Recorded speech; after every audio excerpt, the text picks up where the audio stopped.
gonna think.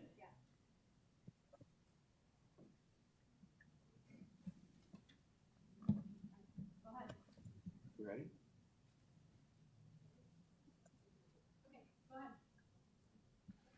Good evening. Welcome to the Wednesday, September 9th Board of Education Finance and Operations Committee meeting. Chris Kaczynski is absent. Karen Stufen is here. So first, we'll start with public comments. Karen Stufen's going to read those public comments. We have 2 this evening. The first public comment is from Robin Bellew. While I appreciate all that York and 205 have done to try and prepare for in-person learning, all you need to do is swing by the high school this week and see the kids lined up outside waiting to get their supplies and their pictures taken. Social distancing has completely gone out the window.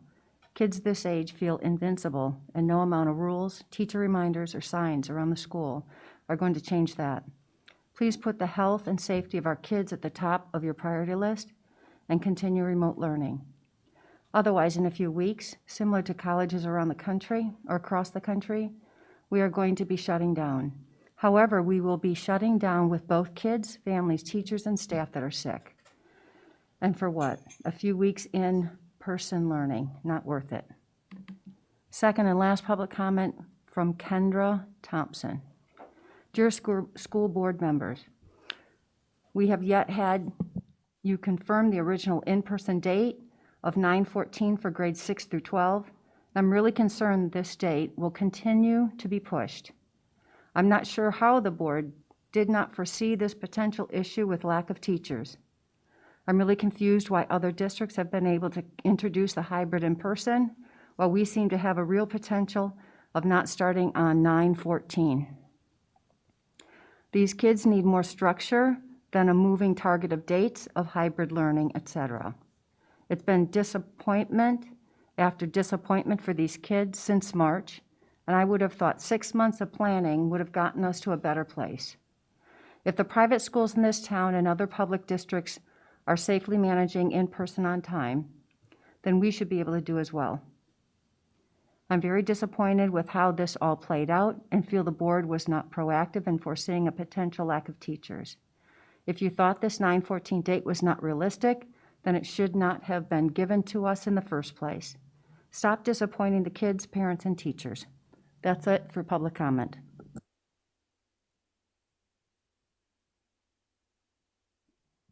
All right. Let me back up one item and go back to the roll call, not only of the board members that are here, but other committee members and staff members. We also have, besides Jim Collins, Karen Stufen, we also have Kara Caforio from the board. Dr. Moyer is joining us remotely. Todd Schmidt is here. Chris Welton is here. David Liu is here. Rob Martinelli. Gordon Schneider is remote. Terry Fielden, I see you up there. Leanne Meyer-Smith is here. And Elizabeth Hennessy is remote. Anyone else that I've missed?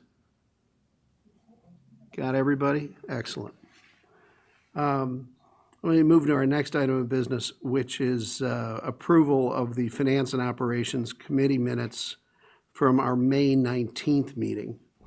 Are there any changes to those minutes that anyone would propose? With no changes suggested, then those minutes stand. And then I can move on to what I would like to do is move. Carrie, you have a time limit, is that right? Yeah, but I'm good for a while.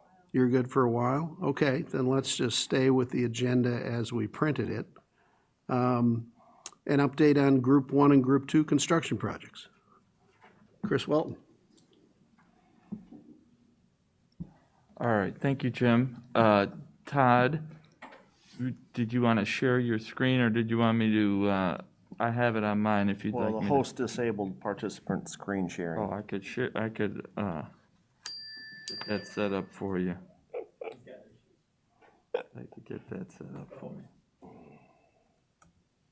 I think I can find it. Increase lead time, definitely. Yeah, increase lead time. Some stuff that could be 10, All right. 14, 16, I have shared. social distancing and factors. Right? So you're seeing that. All right. You want to start us off, Terry, with this? Sure. Uh, Good evening. Is there an echo? No. A little. Find my volume. Hold on. Okay. So we'll give a brief update on how things worked out for Group 1 over the summer. Next slide, please. So be a similar format to what we gave at last update. Give a floor plan with the name of the school, and then show a few pictures. And just a reminder, with Edison to the north, the red line is the renovation, and to the south of the red line is the addition that we're working on currently. Next slide, please. So this gives you an idea of where we're at with the addition. You can see that the steel is up at this point, some exterior wall framing is ongoing, and masonry is continuing. Next slide. Here's an interior shot to show some framing in place. We're waiting for the windows. Next slide. This is the roof above where the addition ties into the existing building. You can see that we're preparing, that this would have been made watertight. So we do have the addition joined to the existing building at this point. Next slide. Here's a picture of the parking lot. If you recall, last time we presented, we said that the parking lot will be a big push so that the teachers have some place to park. And we were successful with that. We just wanted to show you all the cars parked. Here's a picture of the addition where it looks from far away, more towards Sandburg. Next slide. And here's some new admin space pictures. You can see it's a very bright and vibrant admin area right now. Next slide. Another picture. Main offices. And this is a picture of the corridor renovations. And just a reminder that next summer we'll be replacing the floor in this corridor. We just did the ceilings and lights of this corridor this summer. On to Bryan School, and just a reminder, we have a classroom addition there and a new entry office area at the front of the building. So this is a picture of what the entry looks like at this point. It's quite the change from what the old canopy and so forth, much more inviting and welcoming for the community. Here's an inside look with the Bryan logo and the colors of the building there. It's also the main office desk. Next slide.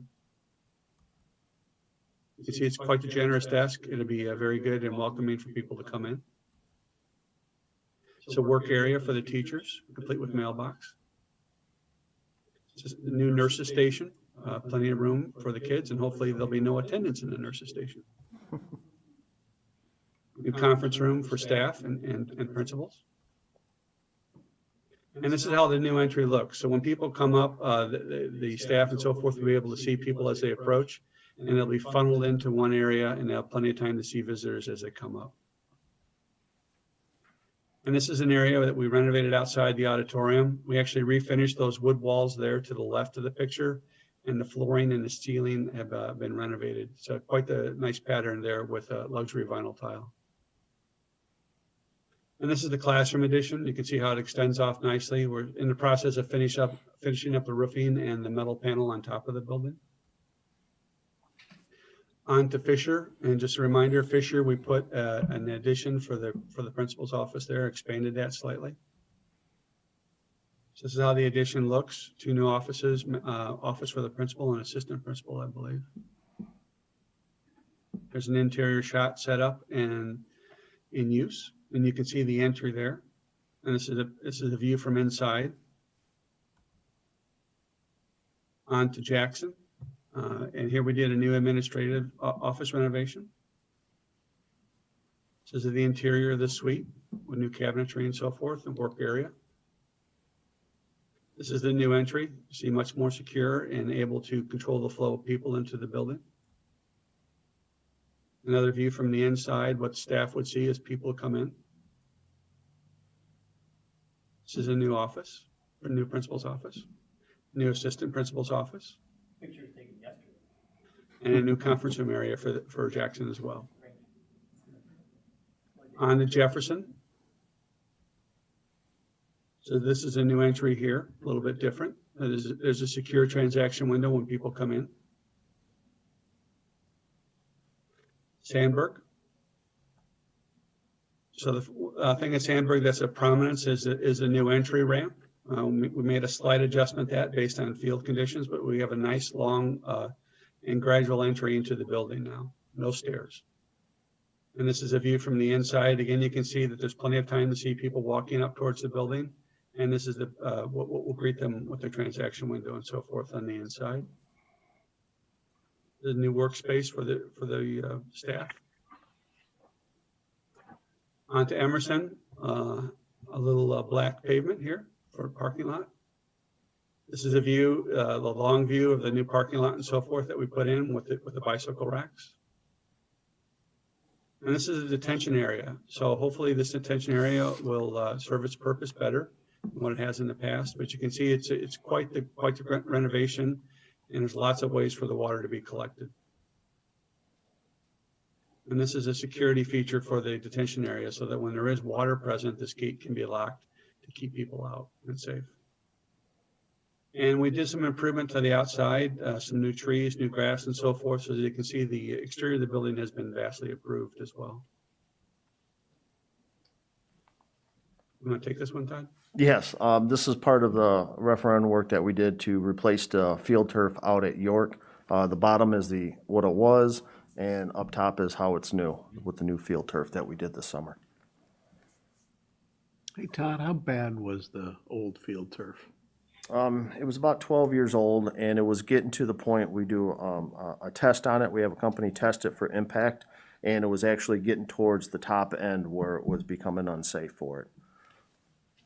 Just a was, comment on that. You can said see 10. the We green got it, texture yeah. difference there, Jim, between the two fields. See parts of it are pretty worn. And then one thing we did with this, we put a thing called Cool Play out there, so it's gonna make the surface temperature of that cooler because it had black rubberized pellets out there, so now they have a mixture of green that helps reduce the heat on it too. Looks awesome.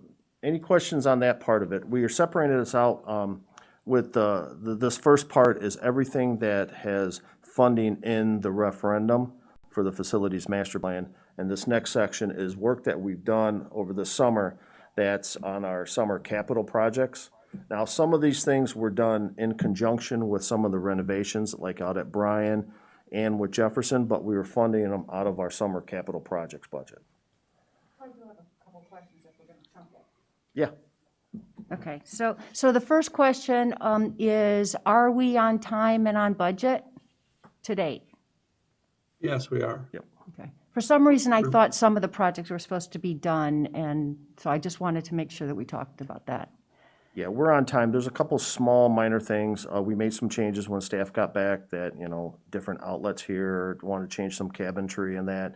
And we still have a little work to do on, I believe, the addition, some of the outside work on the addition at Bryan. Right, okay. So group one, right, really two buckets. Group one, work completed to date. We're You're gonna not- be at or below. Yeah, Rob, you gotta turn your, Give me a microphone. You have to first do this. Here, use I got it. But it'll take a while to start. Just use this for now. So my question is, group one, we're finishing on or below budget. For group one, we're completed to date. And then there's the stuff we're pricing group two and beyond, right? Which has been aligned through DD as of right now, correct? Yes. So with, okay. So my only, and I saw skipping ahead, you didn't anticipate COVID when you set up your contingency budget, right? It's not like we anticipated a pandemic when we voted yes for this a long time ago. And if we're capturing, item D on the agenda is we're capturing financial impacts of COVID, and was there any overtime expended or, acceleration of fabrication or anything else through the process that you'd want to bucket and look for relief on? Because, I don't know what the goal of this item D is. Looks like financial impact and maybe budget adjustment, but is there any any relief that can be seen through the state of Illinois for that. I mean, and if it's small dollars or no dollars, because you guys did a good job managing it, then it is what it is. But I know some of our other clients have asked us to bucket that type of information if it's large, right? If it's not, you don't want to do 20 sheets of paperwork for a $5,000 bill type of thing. Yeah. And so if you did spend money and there is an avenue to see recuperation, not through, through a fund available, that would be just food for thought. So, because I have to anticipate, Terry, right? It wasn't all smooth sailing, as you said last time. You presented that you're taking it, kind of day at a time. And I'm sure you saw impacts that maybe you just guys overcame as part of your day-to-day routine. Yeah, most of it we were able to overcome, and we did have a couple of cleaning sessions and so forth we had to go through, which is what you would normally expect in any pandemic, I guess, at this point. But nothing really major steps out in my mind at this point in time. Rob, we can go back and look at it. Okay. So, we are in good shape and financially for these projects, and also they did go relatively smoothly. So Good.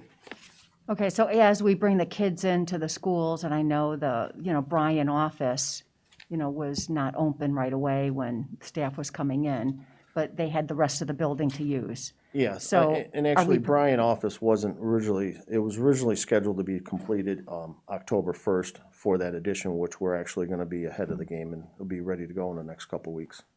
Awesome. I know that I'm a school liaison for Fisher, and I was there for the first day that the staff was there. Oh my gosh, are they proud of the office? And it just is so inviting with the windows and then the new office space, because they were on top of each other. And I know that, I ride around town and I check out the buildings. And I really like what you did with Bryan. I couldn't really kind of anticipate what you were doing, so nicely done, both in design and in execution. it turned out very well. It really did. Yeah, I agree. I have a couple questions, probably minor, and I probably should have asked it a while ago, but from a Sandburg standpoint, for the entryway, there used to be steps. Is there a reason why we did not do steps at all and only a ramp versus both? Initially, go ahead, Terry. Go ahead. You want to do it, Todd? No, you can. It's hard when you can't see somebody. So, initially there were to be a ramps and a set of steps, but there was where the ramp was supposed to go, we couldn't put it in there because there were a couple of unforeseen hidden conditions that we had to deal with, mostly really bad soil underneath the area where the ramp wanted to go. So we elected to modify the area, put a longer ramp in, and eliminate the stairs. So it kind of worked out better. It's a much better solution. Okay, longer and wider, Terry? Yes, Yeah, it is okay. wider. Okay. And then I think my last question is around Emerson. And the detention area, is it to the southwest of Emerson? That'd be you, Todd. Yeah, It's on the Yeah, west side. west, but yeah, it's the west. okay. So I know that we got a lot of, comments and things like that from the neighborhood. And I know that we addressed it because we've worked with the city and, if it wasn't going to accommodate the neighborhood as well as our space, we would have had to modify, and I think we modified something already. Yes, we did. If ahead. you look up in here, it was the detention area only went about right here before. So we expanded. It's a much larger detention area than we had previously. So that's going to help with that runoff coming off of everything from the parking lot and up here from the church to detain it in here before it goes out into that subdivision there to the south. Okay, and then we're checking it with a little bit of rain that we've had, and we'll, Hasn't really made any, we have to wait till we get one of those big yeah. downpours. I hope we don't, Todd, but Yes. if we do, check So it that, out. that parking lot used to be graded in a way where the water came into the school. Yes. So is it graded now so that it kind of drains towards the detention center and not straight into the school? Well, kind of what we did is there's actually up here by the building, we lowered it by about 2 or 3 feet, if I'm not mistaken. And then what we did is put curbing around here. So all the drains, we put a curb up in here, so all the water coming, sheeting off of the property for north at the church is, it hits curb and gutters up in here and then goes underground to the detention pond. And then we also put curbs and gutters all the way around here and then put that underground into that detention pond. So now it has a barrier, because before it kind of just sheeted right over everything. So that's one of the biggest things we did. So we're stopping it up at the church, and then we're stopping it on our property before it hits the building and funneling away to that detention pond. And thanks for clarifying that it's going underground. I just wanted to chime in just quickly that I was at Emerson this morning, and because we had some rain lately, I just kind of wanted to check out. And there's no standing water in that area. So, I don't know if it was about maybe 2.5 inches of rain that we got over the last 3 days or whatever it was. So it's going to take a significant amount of water for that to fill up. There was no standing water in there at all. But the other thing I just wanted to comment on, Karen, when you were talking about being at Fisher, is I just wanted to reiterate, I think I mentioned this at a previous meeting, but we are working on developing a plan when we feel comfortable that our stuff is finished at all of our sites to open up these new spaces to board members to come and check it out and have a chance for anybody who's interested to see it firsthand. So we're looking at maybe working on something in October for that. And one other thing we did over here too, with this is up here, kind of by where the playground was in the top left-hand corner. The playground was offset, or it was kind of pushed back towards the property line. So water was funneling between the playground and the blacktop area. So then what we did is reshaped it and moved the playground closer to it. And then actually we're replacing it with solid surface too. So we're getting all the water flowing behind the playground to the detention center. And nicely done with the Fisher Playground. I'm glad to hear that for the kids' safety. Yeah, that Fisher playground looks fantastic. Yeah, the principal did, she said, do you have time for a building tour? We went out, inside and outside, so thank you. Todd, on the Edison corridor renovation, it showed that new message, and is that in the hallway there, that message, and it's like an emergency alert system in the hallway there? The Edison corridor? Let me get back to it here. Right Yes, there. right there. So what, so that has messages, it has lights, what else is that? Yeah, part of that is we upgrade all our intercom systems when we put these new additions in there. We're adding these, they'll be in the classrooms, offices, and in the hallways. So it's going to be a digital display, which tracks time, but it'll also have audio displays and different colored lights on there depending on if it's a tornado, if it's an intruder, a fire alarm, and things like that. So it's just another message center to enhance our security for our building and safety. Yes, that's pretty much our standard moving forward. So as we upgrade everything, we're doing it into the new system. So that was budgeted? Can I pile on to how nice everything looks? And also, I drive past that Bryan gravel lot pretty frequently. And I just want to say, Todd, you're making some solid progress there. The last time I drove by, you had that 15-year-old construction trailer on wheels, and it looks like you were ready to haul it out of there. It's gone now. Outstanding. And it actually fell off the trailer when they were transporting it. It fell into a creek. Never a dull moment. Yeah, they had too much weight on there and it kind of tipped. But You mean dumping it into the creek was not your original plan? that was the original plan. Yikes. Okay, any more questions on the Group 1 projects? This next section is just the summer capital projects, and some of these were actually included in the Group 1 projects. Al Jefferson, we took a kindergarten classroom, which was a very large space, and converted into 2 separate kindergarten classrooms.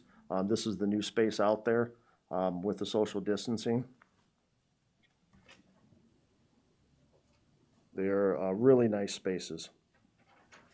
And actually, you can't see it right here, but those 4 marker boards there, those are actually the teaching learning wall. So those slide open, and behind them is the interactive flat panel display. So it gives them that surface that if they're not using it, they can use it the dry erase.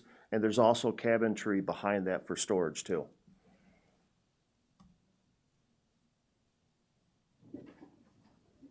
This is the new playground at Fisher.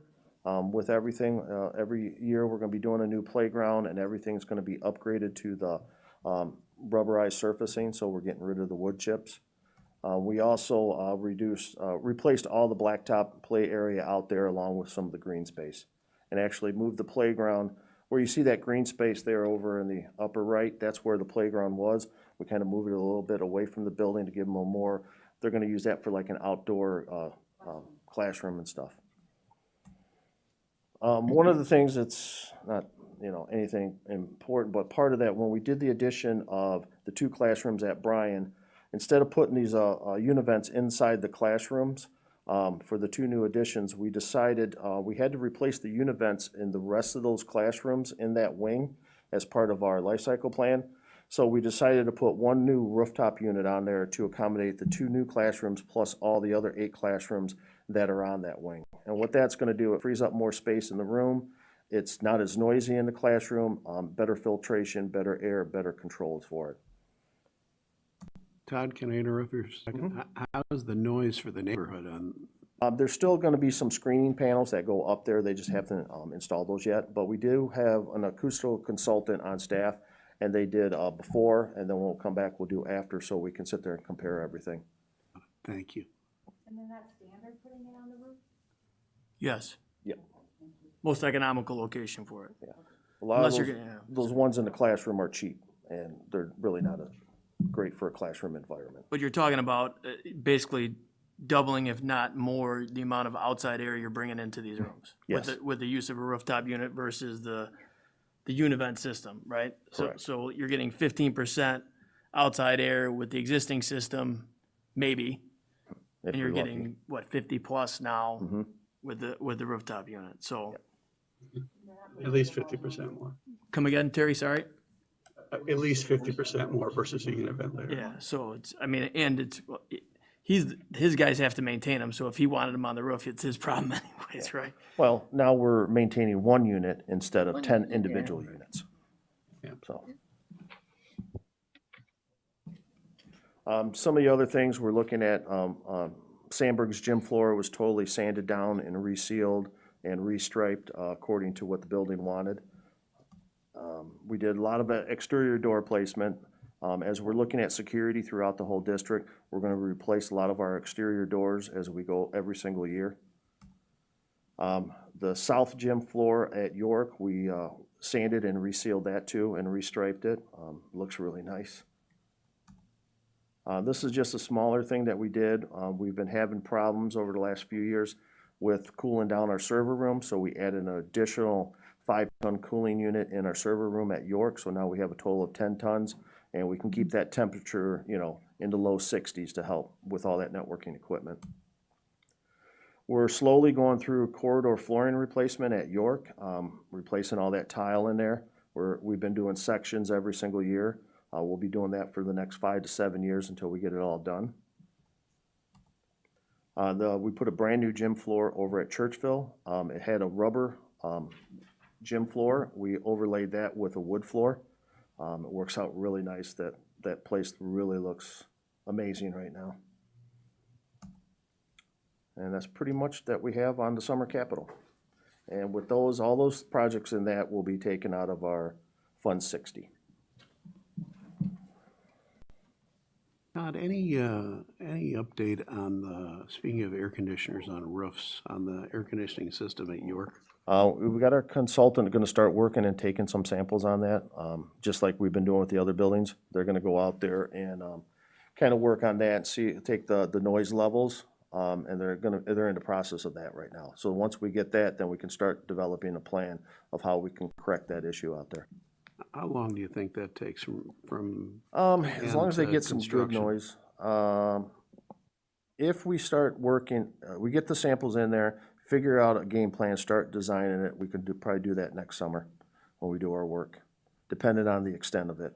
If it's just simple, if it's replacing units, it might take longer. If it's simple of putting some screening walls up in there, that'll be obviously quicker.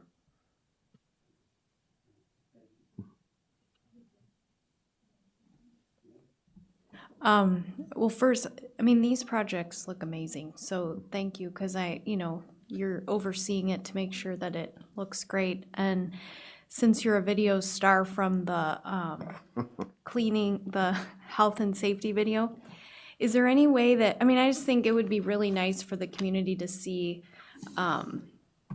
what their tax dollars, I mean, I know right now we don't have kids there, but hopefully very soon, what that looks like. Is there any way we could maybe do a video or something that, I don't know. It's just so nice. I think it'd be great for the community to see it. And right now, we can't really have people coming in the building. No, so- we'll talk with Bev. That's something we definitely can do. Yeah, Yeah. okay. All right, that was it. Kind of Sarah, like- We'll have we're Chris looking start it. at trying to include some of this information in our state of the schools that we're beginning to put together too. So we can look at various different ways to get this out. It's definitely a celebration. I think we all agree on that. I think we call that video what Todd did on his summer vacation. It wasn't just Todd. We had a lot of help, ICI and White. There was a lot of work that was done this summer and a lot of work that's going to be done over the next 5 summers. And it does Summer- look great. Summer fun with Todd, I think is what. There we go. I like that better. I want to pick on White real quick because it's what I really do well. To be honest, looking at the pictures, what I try and look at is what looks not durable that he's gonna worry about in a couple of years, right? And everything from the floors to the walls looks like stuff that is gonna stain and last well and work well. Nothing is, nothing screams of we overdid it or we underdid it. Really, I think all fits very well, and will wear well over time, which is always a concern, right? It looks great day one. How's it look year 3 or 4? So I think, the flooring material, the wall material, the cabinet material all look like they're gonna last well for the district. Yep, I agree. Thanks, Rob. You got it.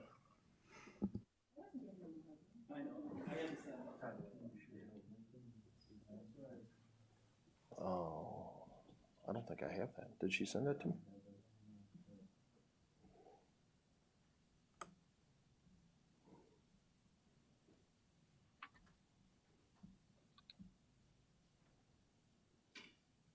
There you Oh, I thought you meant the actual design.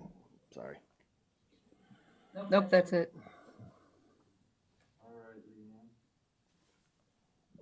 Okay, Leanne, did you want to walk us through this? Yeah, so I wanted to talk a little bit about where we're at with the Lincoln Elementary school design. We're gearing up for a bigger presentation in October, but I wanted to share with you where we're at in the design process and some really great progress that's being made. As you can see, schematic drawings were completed back in May. But since then, we've had a lot of principal and staff meetings with all of the departments at Lincoln, learning about how they work now, how they're going to work in the new building, to make sure we have the right amount of spaces, equipment, that the flow in the building works for them with teaching. And, Jen Barnaby and her staff have been wonderful, very great to work with, a lot of good information. So a lot of those meetings took place over July. Then we completed our design development drawings in July 24th, and they've been estimated through ICI, and it's been a really great back and forth working with their group. We had a wonderful community meeting that Bev put together for us in August 19th, with all of the Lincoln community. That was twofold. it was really to inform the community of what's going on with the design, but it also met the criteria for the city of Elmhurst for their new process when you bring a project through the city. They've added a requirement for a community meeting. So that was served with this meeting, and we had about, I think, 52 people actually on the Zoom call, and had great questions, great interaction, and very, very positive. So we're excited about that. We had a facility planning committee at the district talking about all areas of the new building and how that would work and other facilities, some subcommittees that Dr. Moyer has for us, just so we can stay in touch, everything facility wise. That was at the end of August. Then we had another round, a second round of teacher and staff meetings to check the design of Lincoln again, get some more information about storage and all the really fine details that the teachers have and how they want to use the building. We had an interior theme update meeting, just looking at some of the interior ideas. We're here with the finance meeting tonight. And our next goal that we're working hard with all of our disciplines in-house is to complete our 75% construction documents. Those will be done September 21st, very short time from now, and really looking great. That will give ICI another opportunity to check the cost at that point. So we're looking forward to submitting that to them. At the end of September, gearing up for your October board meeting, we're getting some interior renderings ready for you, some three-dimensional views inside the building. You've seen what the outside of the building will look like, and now in October, we'll be ready to go in detail about the inside of the building and all of the classroom neighborhoods, what the dining space looks like, the media center. So stay tuned. We're really excited to bring that to you in October. After that, we're looking towards completing the construction documents early November, and that will then go to ICI so they can prepare the scopes, release it for bid. The bids are due December 8th, and then we'll be looking for board approval January 26th. So we're really getting close to having that complete. We're on track, on schedule, on budget, and it looks very positive right now. So we're excited. So as far as this committee is concerned, we have on here October 6th. Now there's a PTA meeting that night, so we're now thinking about October 8th. I didn't check Yes. with you, Karen, and I didn't check with Chris Kaczynski yet, but we're hoping for this committee to get back together. And Leanne, you would have at that, for the Finance and Operations Committee that night, more interior looks at Lincoln? We will. We'll have those ready in draft form because we want you to see them obviously before board presentation. And at that time too, we can review the entire project, whatever you want to go over, we'll be ready with a pretty complete package by then, since we're trying to complete 1 month later. So, yeah. And we would have cost estimates? We would have the 75% cost estimate, I believe. I don't want to speak for Terry, but I think we're giving them the drawings September 21st, the 75% complete. So we should have a good idea by then, but I'll let Terry can confirm that. Well, at least have a pretty good review in hand by then. Yeah. I don't know if Mark will be quite done by that time period, so. But yeah, good indication for sure. But the renderings presented are gonna be in the 75% CD set, right? So whatever we're seeing on the 30th is just 3D version of what ICI is receiving on the 21st. Correct. The scope will be in construction technical format in the 75% set, and then our renderings will just be an enhanced version with color and a more realistic Right. view. Yes. Just for the construction layman, when you say 75% set, what's the 25% that's being left out? All of the fine details at the end. No, just kind of going in deeper. We don't say, it's 100% yet, but we'll be pretty close. But we're wrapping things up, coordinating, and making sure everything's tightly knit together. Thank you.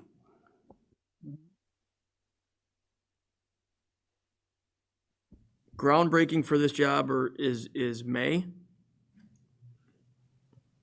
Well, demolition will begin right after school, whenever school ends this year. So we do groundbreaking probably after demolition is done. About 6 to 8 weeks later. So that's probably end of July, early August. Well, that was my concern part of my concern is the school calendar shift, right? Yeah. Is pushing it out. If we say, hey, the kids are now going to be in school longer, that affects this timing or. It does. Right. It does. So, but we won't be able to answer that until we know exactly what we're gonna do. In construction and school world doesn't work, right? So in construction world, ICI wants to take every bit of advantage of the summer months. And when he knocks a building down in June, instead of coming out of the ground in June, July, it just costs more dollars because you're building more through winter. So, and I'm sure ICI has that factored in. It's just, you just don't want to make it worse is the concern. No, we do have some winter conditions obviously figured into the job and so forth, but they would be normal for what school construction would be. And the later you push, the more it costs. Yes. Right. Well, of course, it depends on what kind of winter we get too. If we're fortunate to get another winter like we had this past winter, which is highly unlikely, the costs are much lower, obviously. How about if there's any chance of moving it up? Is there a possibility of that? I mean, we don't know that, but I'm just saying, we're talking about the later, I'm just saying the opposite side. Yes, Well, as Leanne mentioned, we'll be awarding in January. So the first step is demolition. Obviously, you got to remove the old building. So that activity can occur the minute the building is ready for us to tear it down, and then the other trades would mobilize. So sooner the better, obviously. Okay, as long as, if we could do that, if that opportunity presents itself, that would be great. Okay. Yes, that's part of the reason why we want to award so early is to give us a little flexibility in that start time frame. So, and the only preparation for demolition is literally just filing for the permit to get it going, and we have some asbestos work to take care of, and then we're ready to go.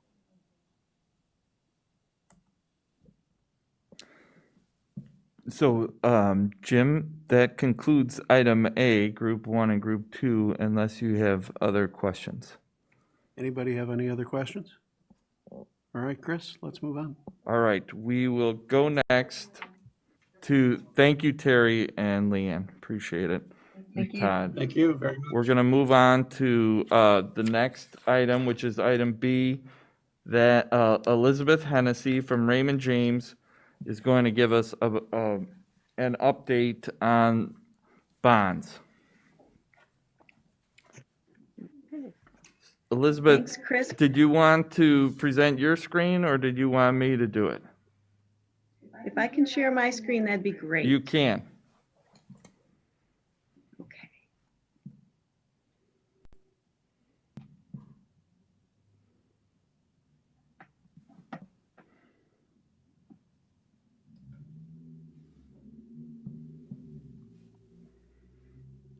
Okay, can everybody see the presentation?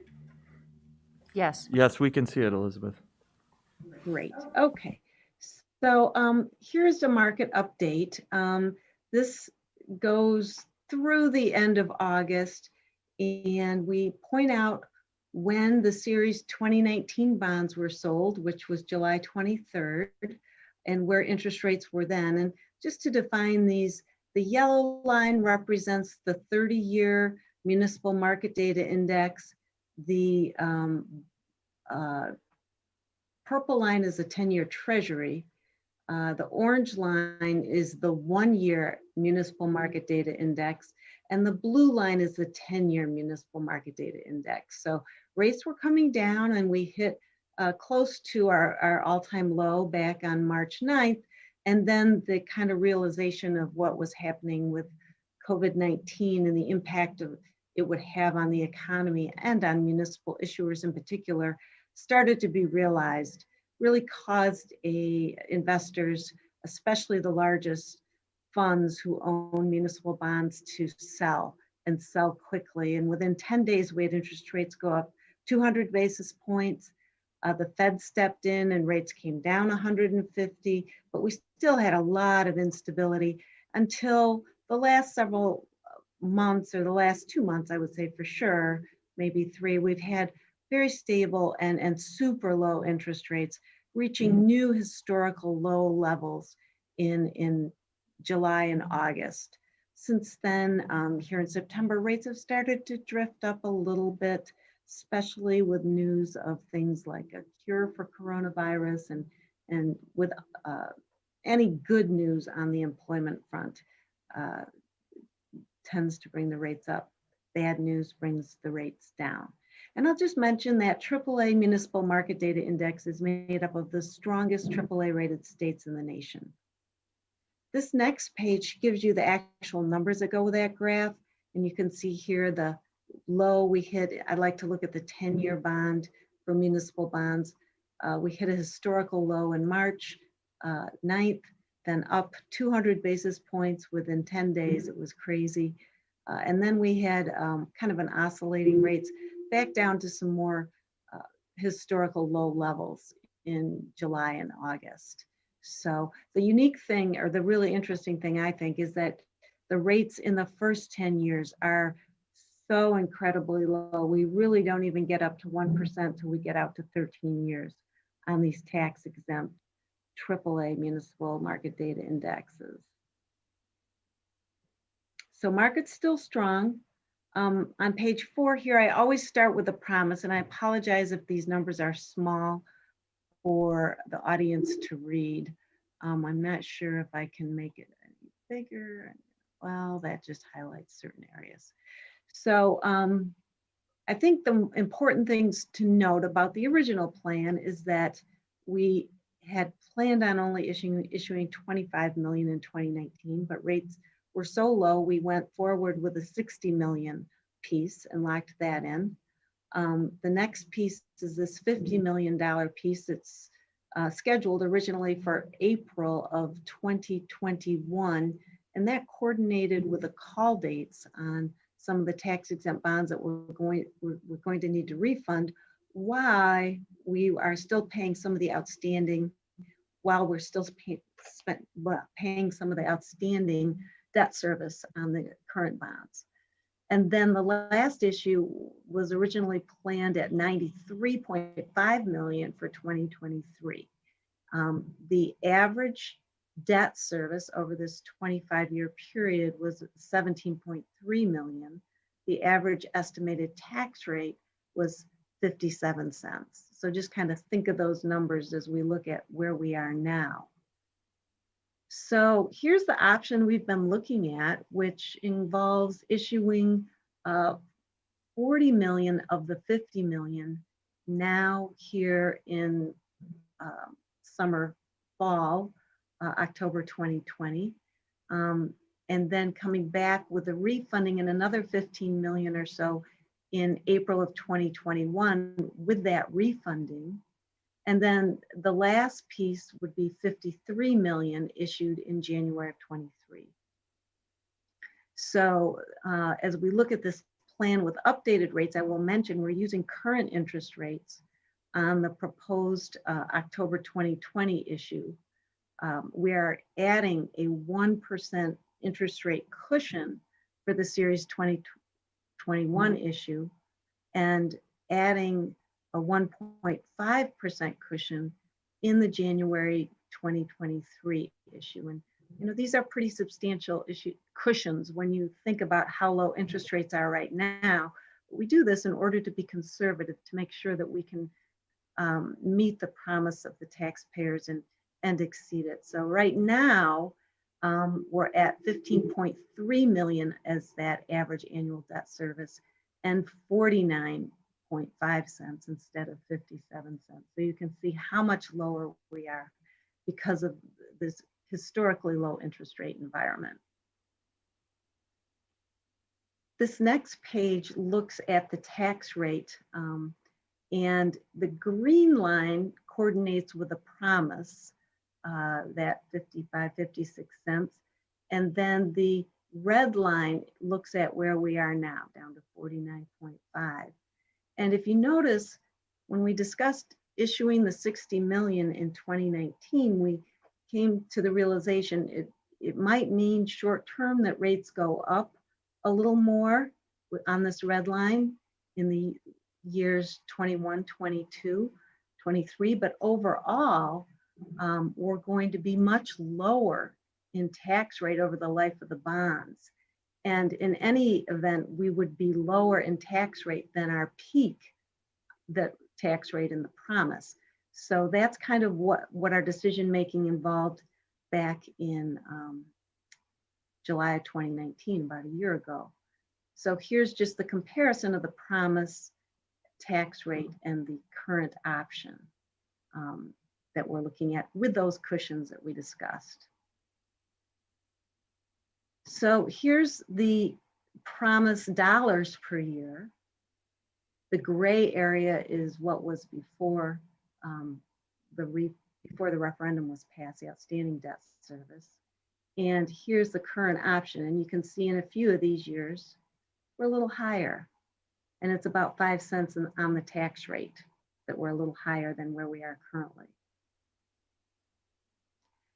So over the last few months, we've been updating the Finance Committee on where we are with this $40 million option. And right now we are, close. We're a little higher than we were on August 4th, but that's because rates are up a little bit. But if we remember our discussion, every month that goes by, we're saving about $200,000 of interest that we don't have to pay. The risk is that interest rates go up, but they're still pretty low. And we really have a great market in any event. So one thing we look at, and we have been looking at for you, is what is the break-even increase in interest rates on closing the 40 million in October 2020 versus waiting till April?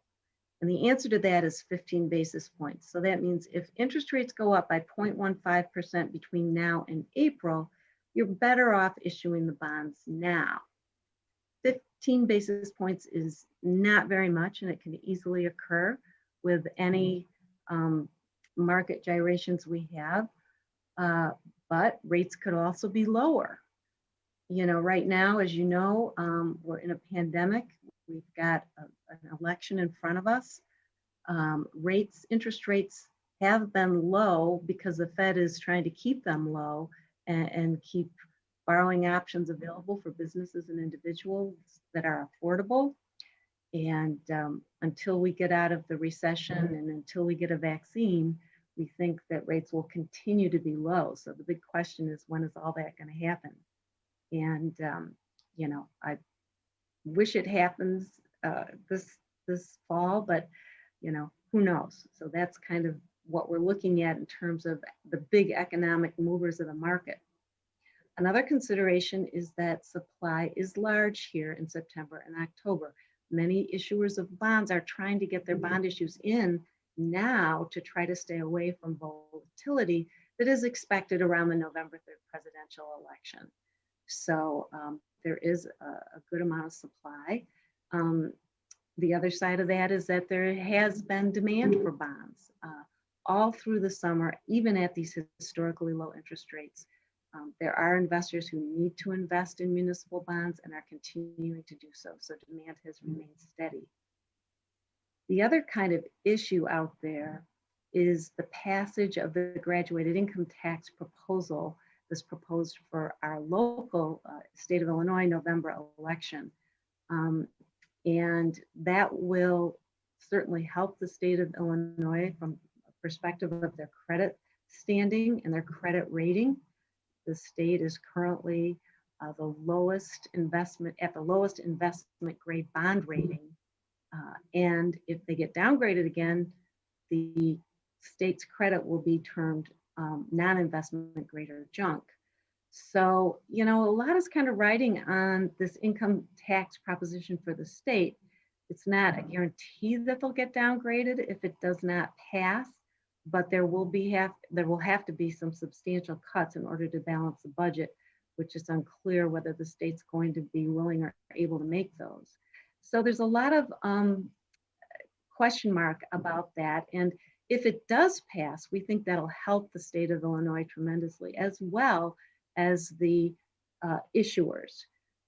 And the district is not that dependent on the state of Illinois, and that's a super positive factor when you go to market. You have a AA+ rating, and so that protects you somewhat from the state's credit. However, I will mention two things.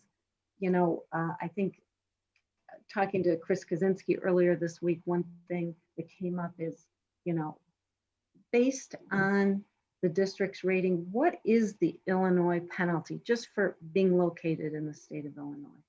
And it's lower now than it was in past years, perhaps because the demand for bonds is higher. But in the years 1 through 14 in the amortization table, the difference is wider. It's about 0.25 to 0.3%.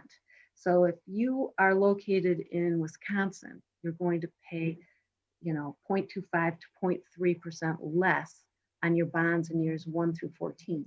The bonds in this particular 40 million issue that we're looking at mature in the years 15 through 19. So you're out on that longer end of the yield curve, and the differential out there is a little less. It's 15 to 20 basis points. But those add up to some substantial dollars when you look at them on larger borrowings. So that's what the Illinois penalty is right now. If the state income tax does not pass, the question was raised, well, what does that do to our interest rates, our District 205? So, it's hard to say, but we think, based on discussions with our underwriting desk, that it will result in a few basis points, meaning, maybe 3 to 5 higher if it fails, maybe lower if it passes in interest rate. But what it really affects is demand. Investors are going to be less likely to want to buy Illinois credits if we have a failed income tax proposition, or if the state gets downgraded into the junk category. So, those are some of the things that we're kind of struggling with, I think, and the board is, and the finance committee is thinking about here on the decision whether to move forward with the 40 million this October or wait till April of 2021. April of 2021 is away from the presidential election. Hard to know what's going to happen with the economy, with the pandemic, but all those bad things are good things for the bond market, for keeping interest rates low and the Fed keeping interest rates low.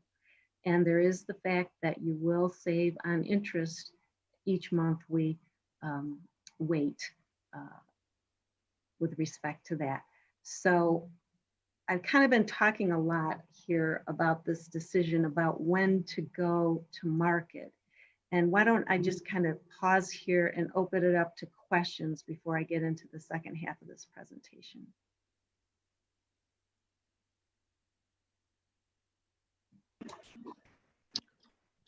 Yeah. Any questions for Elizabeth?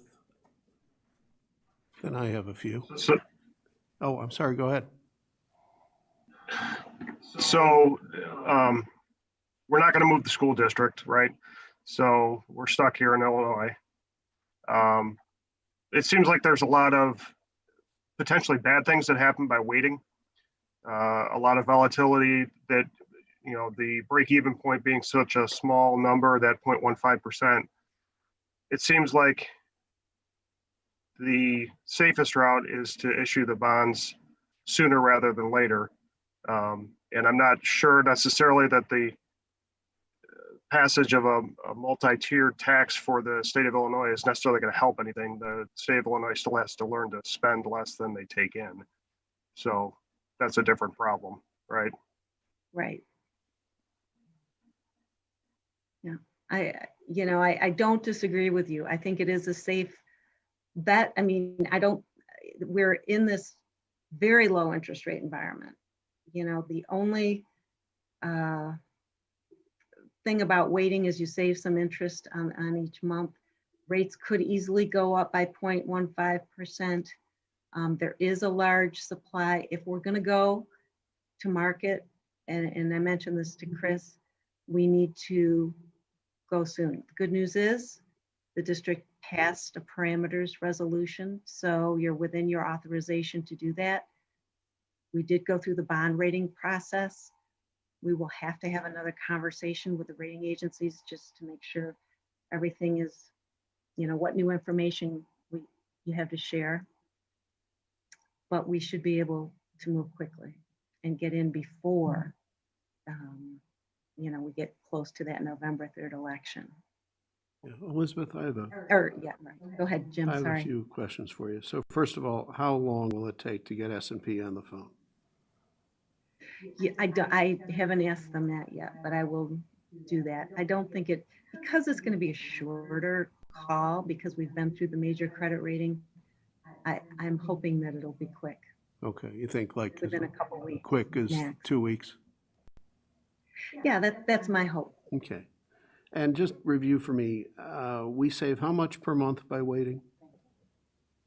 200,000. 200,000 a month. And that 15 basis point break-even calculation includes the 200,000 a month in waiting. It does. If the constitutional amendment to have a graduated income tax in Illinois fails, what did you say that widens the Illinois actually, I don't really care about the Illinois spread as much as I do about the District 205 spread to the AAA curve. What do you think it our widens underwriter, that by? yeah, we had a conversation about that, and what it means is investors are not going to be as anxious to buy Illinois credits, which could translate into a few basis points, to quote him. So 2, 3, 4, less than 5, I would think. So 2 to 5 basis points. And if it passes, how much do you think that? The same amount on the other side. Oh, okay. It'll be a positive.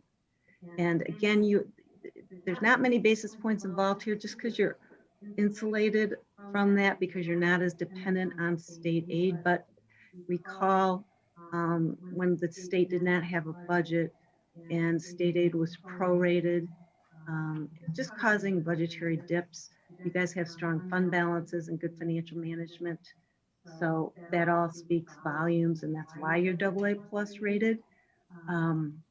But those are things that will be considered. Okay. What does that fund balance have to be? What does it have to be, do you know? To To continue that AA rating and all that?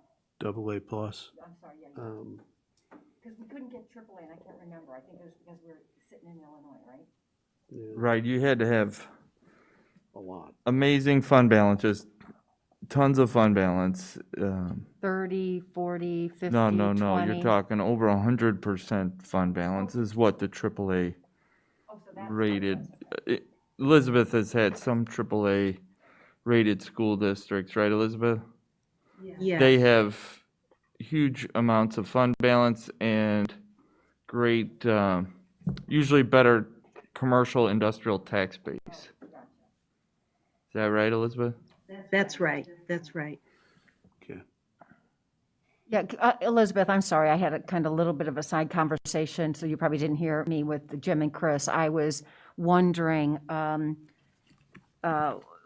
kind of understanding the spread in the fund balance, because you had indicated that the AA plus rating was due in part to our healthy fund balance. So I was interested to say, and I remember us looking for AAA, and I thought one reason was because we were sitting in Illinois, we weren't going to get it. And two, Chris was saying you had to have something like 100 100,000 in fund balance. 100%.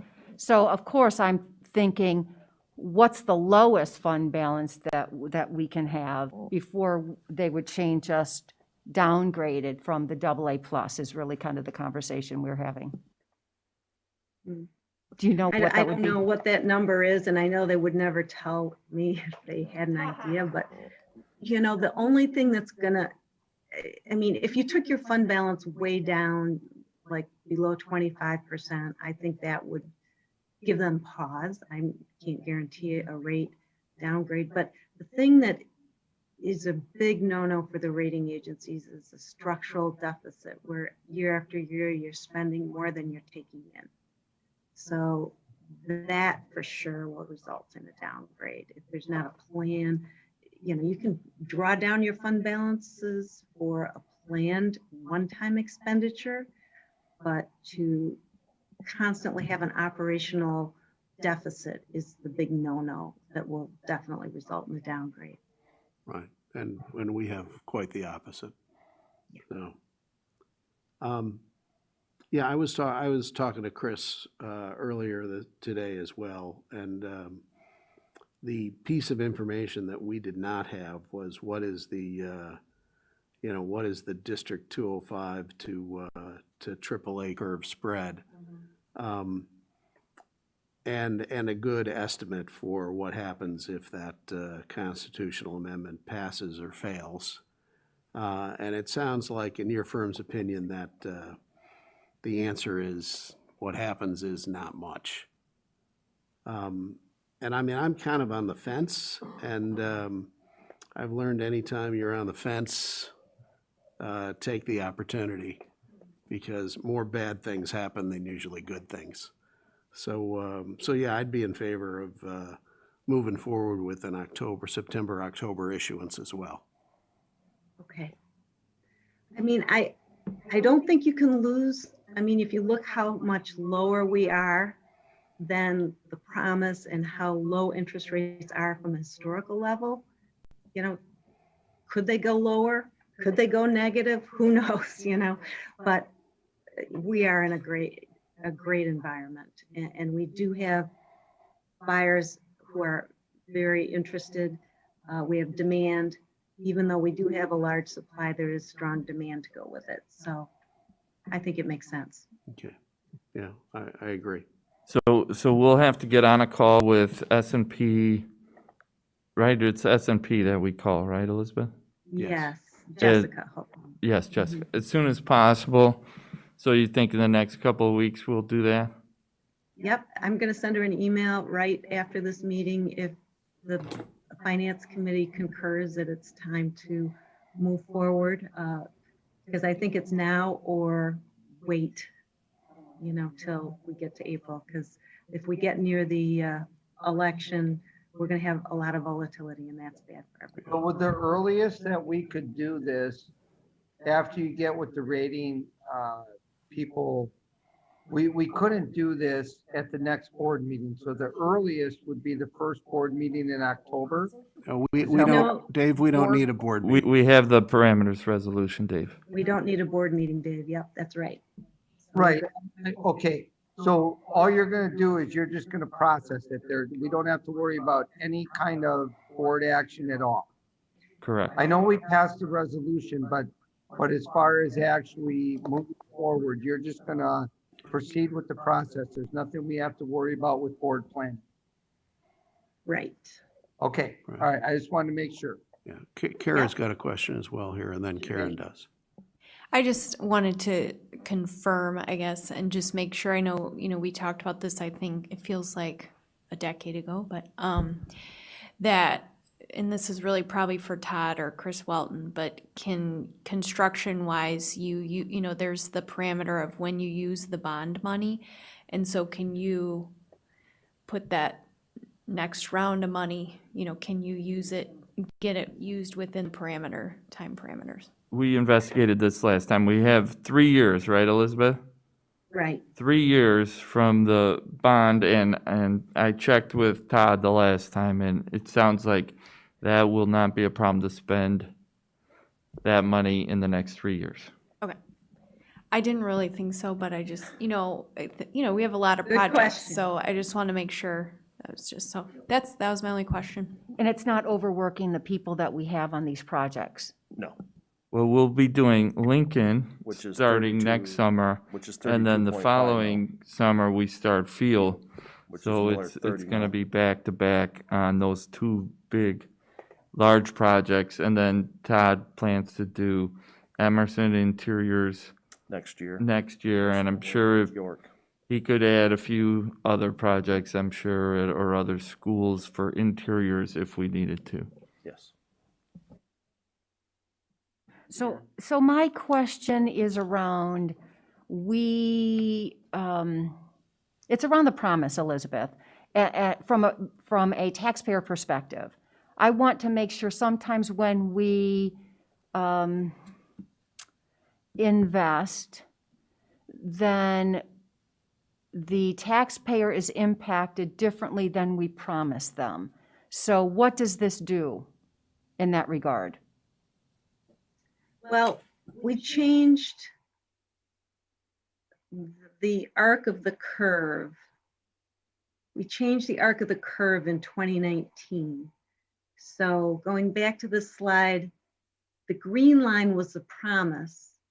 To move the 2019 issue up, we were going to have a little more increase here than was originally planned, but lower than the peak that was supposed to occur based on the promise in 2025, and lower pretty much all the way through year 2025 and out to 2042.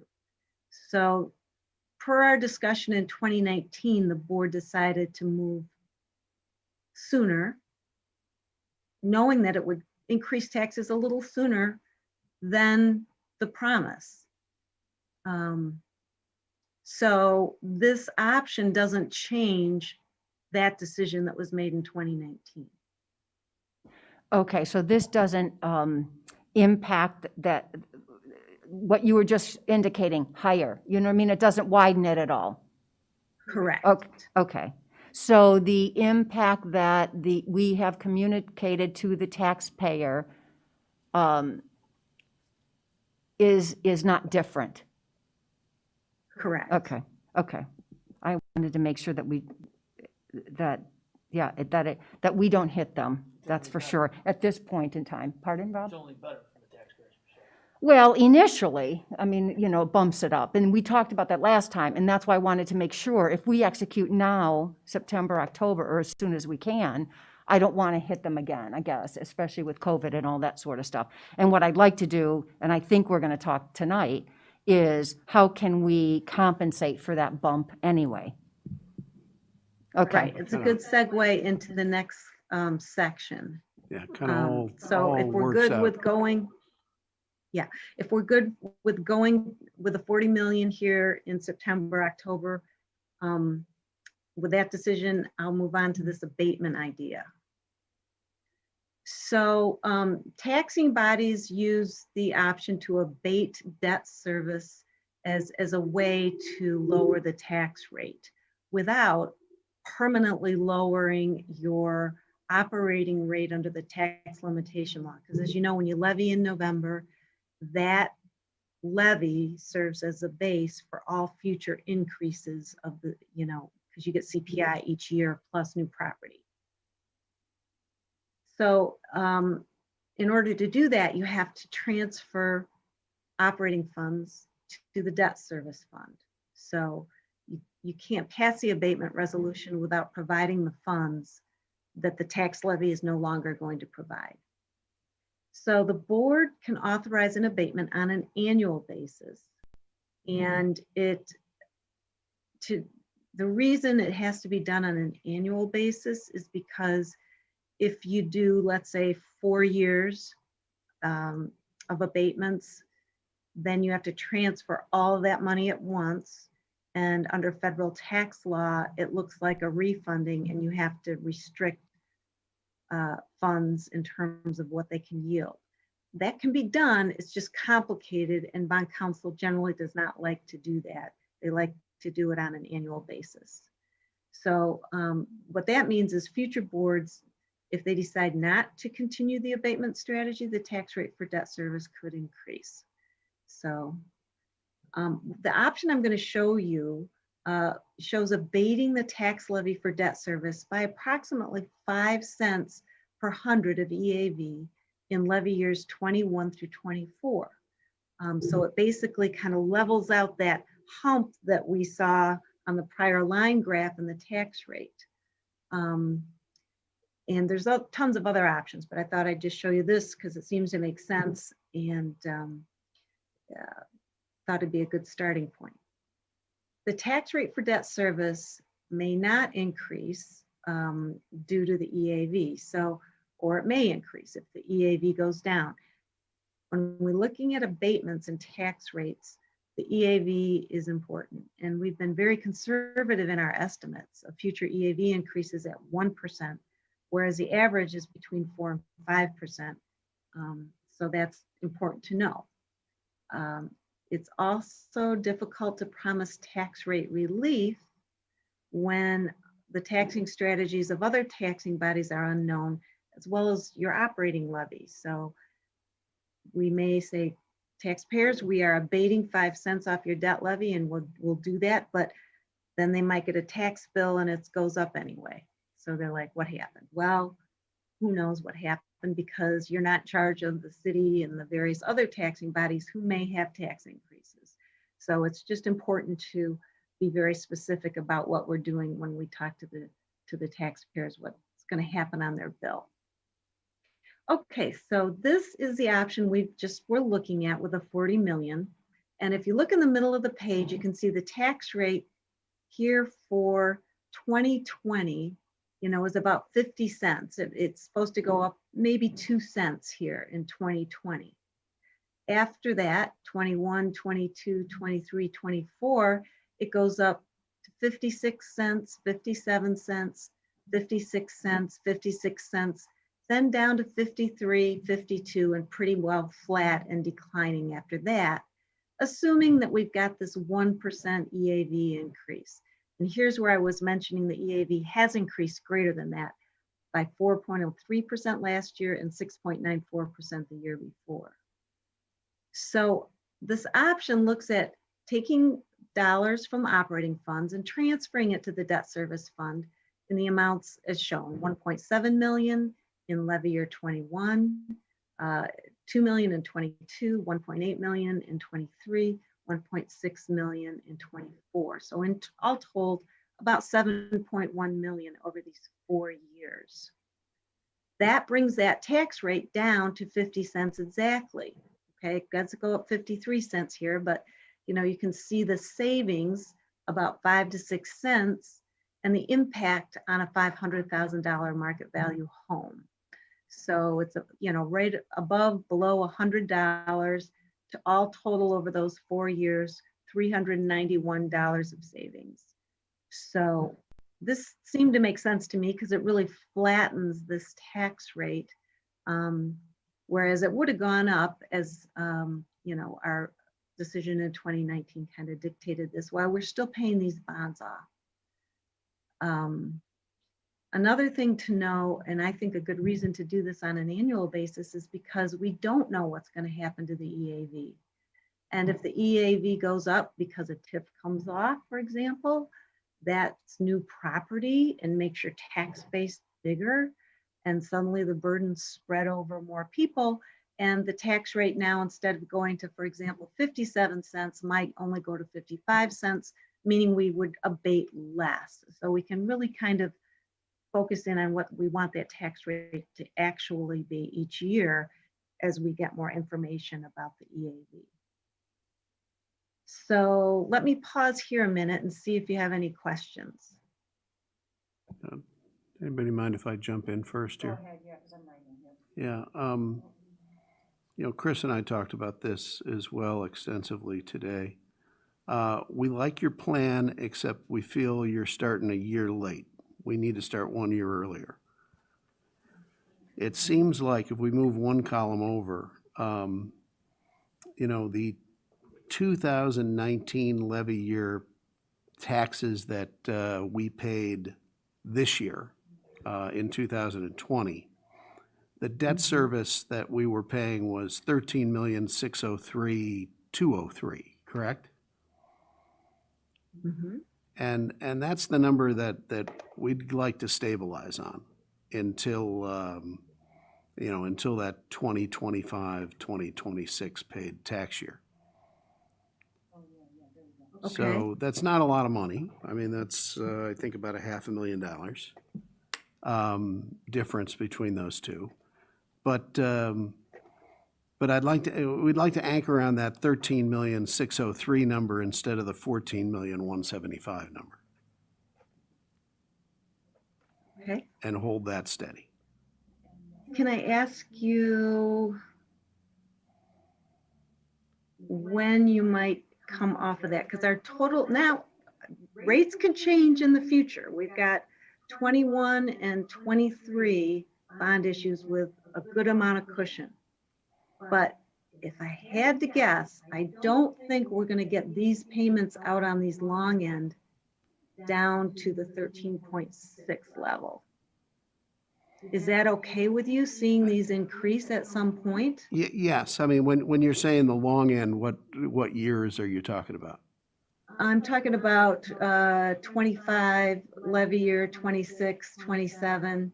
You know, we kind of level out at this 15.7 million level. And like I say, maybe rates will be lower and maybe it'll be closer to 15 million but I just want to make it, I just don't want anybody to be upset if we see, these going up in later years. Right, yeah, just so we're clear that kind of what we were talking about is you stabilize on this 13,603,000 number until that 2025 levy year paid in 2026. Okay. Because after that, we stabilize on that 15.75 million number. I'm rounding. Okay. And then that seems to be, pretty stable through 2041, 2042. So then we have just one step function in our taxes. And since then we have to do, and we have to do it year by year anyway. You do. So that gives future boards plenty of optionality. Mm-hmm. But, basically we like to start with this year, just two people's opinion. Start with this year and carry that through until that debt service, reaches 15,746,000. And then, just at that point, go back to the original schedule. Okay. Be happy to show you that option. Thank you. And just so you know the timing on this, if you want to do an abatement for the 2020 levy, the very last time you can do that is February of 2021, the last board meeting, to pass that abatement resolution. You can certainly do it anytime. Oh, that's actually later than I thought. Okay, Yeah, for debt service, I give you a bit of a window. got it. Okay, That's the very last time. all right, that's very good to know. Thank you. That's very useful information. Yeah, go ahead, Karen. So what you are saying is, can we move it up sooner? Just by 1 year, right? Yeah. So we start executing it basically now. Is that what you're saying? Yes, Okay. so with the property tax bill that arrives at the end of April. Yeah. Okay, perfect. Of 2021. And that difference is, if my calculator serves me correctly, about $576,000. All in, right. But I think that's 576 in the 2020 levy year, which, to get it to the 13.6 billion. And then the following year, it's at 14,276 when you've already abated that 1.7. So in order to get that to 13.6, That's another 700,000 Right. in addition to the 1.7.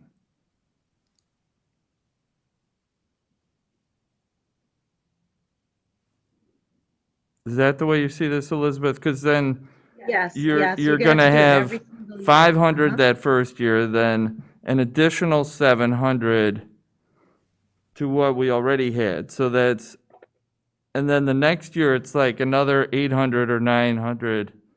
So it seems like it's an additional 500, 700, 800, 900, 900. So the 7.1 million becomes more like 9 million of abatements or more than that.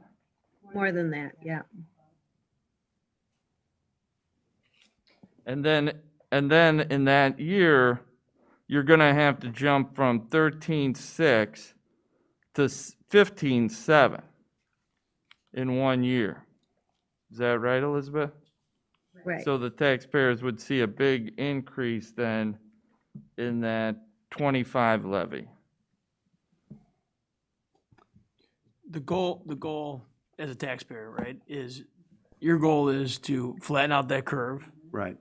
as a board, to say, we don't want to go past the spike that we had, and we only want to see your tax bill jump once and not twice. Well, I mean, if some future board in 2023 and 2024 should feel that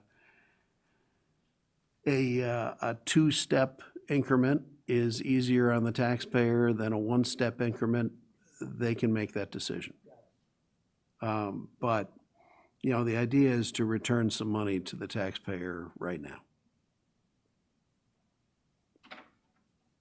And if we were to do that, what does it look like? Yeah, for now. So, long-term, we have to pay it back at some point, right? It's just gonna cost us more later as a total package if you live to No, 20. no, Gordon, what we're doing is we're transferring money out of our reserves into the debt service fund. I got you. So we're not kicking the can down the road here. What Hang we're on. doing is we're paying it out of our savings account so the taxpayer doesn't have to pay it. And I guess this strategy was brought up because it's better than not levying for the full amount of what's allowed under the tax cap, which is CPI and new construction, because that is absolutely critical for the future students of Elmhurst to protect that operating, which is really our only source of revenue, or our main source of revenue, 85%. And that increase each year is really important, especially when you have enrollment growth that we have in Elmhurst. Yeah, and I think I think some future board can take a look at, what enrollment growth looks like, but, the idea of the school district taxation is we're supposed to pay as we go. And over the last 10 years, we've accumulated about $65 million that we haven't spent.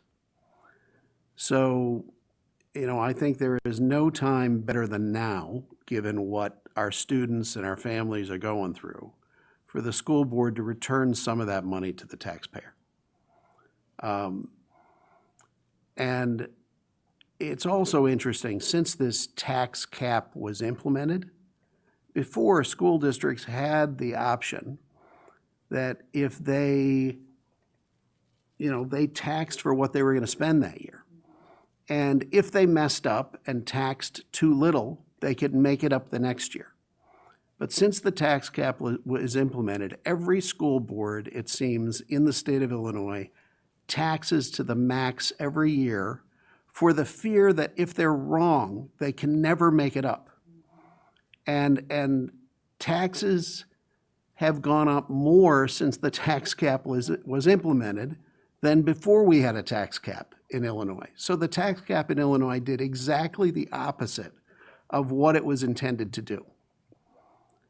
So, we have benefited by being good stewards of our taxpayers' money, but now we're just sitting on too much of it. We're asking our taxpayers for too much. We can find creative ways to return money to the taxpayer, abate taxes and the like, then I think that we should certainly do that. But I'm in 100% agreement with Chris that we will make a long-term mistake in our finances if we do not capture the levy amount that's available to us. I think that we are going to have to make some budget adjustments next year, which are going to be difficult for the board to wrestle with in the first place. Then you compound that with not capturing the levy when the CPI is going to go down the following year, and you have to make potentially significant adjustments in your programming. I don't think the community is going to want to see reductions in the experiences for their children. And I just need to throw that caution out there that I'm in agreement with Chris. I do believe that trying to be as sensitive to the taxpayer as possible under these circumstances is the appropriate thing to do, and that we should find ways, if possible, to rebate money to the taxpayer. But I think that we will regret it over the course of the next several years if we decide that we do not want to capture the full amount of the levy available to us. And I feel I would be remiss if I did not go on record stating that opinion. All right, much appreciated. Now, I mean, that was not the discussion we were having, but to shift to that discussion, if the board was also to abate the CPI tax increase in our, what I'll call our operating funds, we tax in two buckets, what I'll call our operating funds, and then this debt service fund. And right now, we're just talking about the debt service fund, and we're talking about moving money from the excess funds that we have in the operating funds to the debt service fund to pick up the difference between what we're charging the taxpayer and what we owe the bondholders.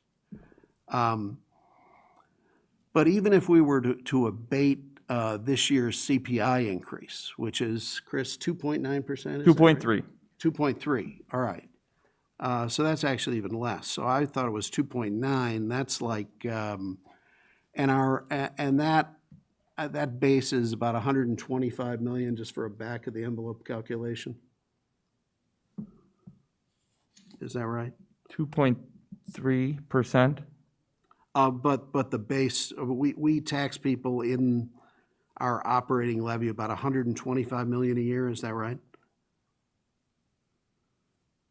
Could be, Yeah, I mean, we should actually have a further, more detailed discussion about that aspect that Dave just brought up at a later date when Elizabeth's kind enough to display these numbers. We should have another discussion maybe at that October 8th Finance Committee about the operating funds and decide, if that's a good idea or not. And Dave, I know exactly where you're coming from.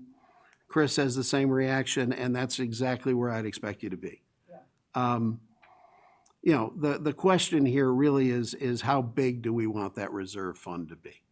And that reserve fund is there for a purpose, and maybe it's gotten too big.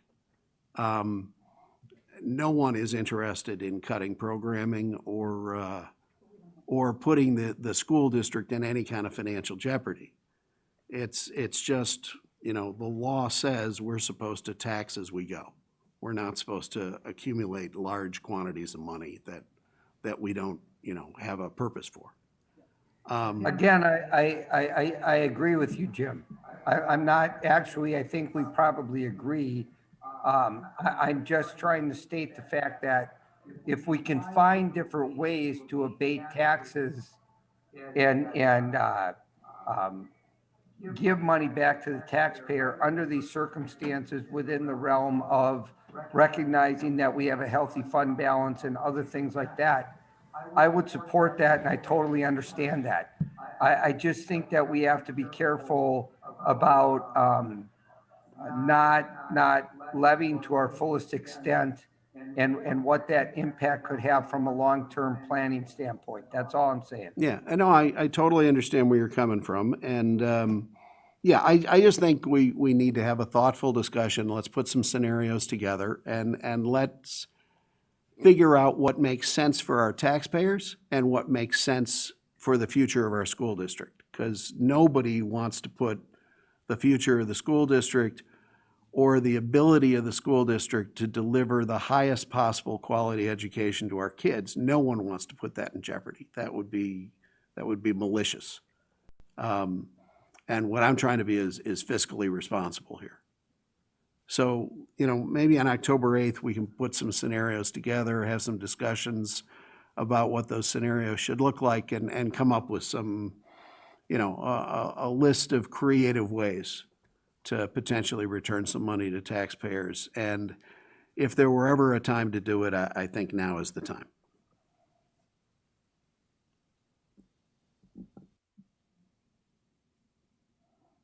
So, I'll be happy anything to else? put that scenario you mentioned together, Jim. Okay, And, we can even look at the next Finance Committee meeting at various options live if you want. Here's just a graphic of what this option does. And yeah, you remember the red line is where we were in the prior graph. The blue line is where the average tax rate would be 48.6 instead of 49.5. And so the blue line, really stabilizes here, any increase. And then the blue line is covering the red line from the year 2026 on out. yeah, So- and I'm, the tweak proposed today just makes the blue line cover that portion of the green line that goes under the blue line.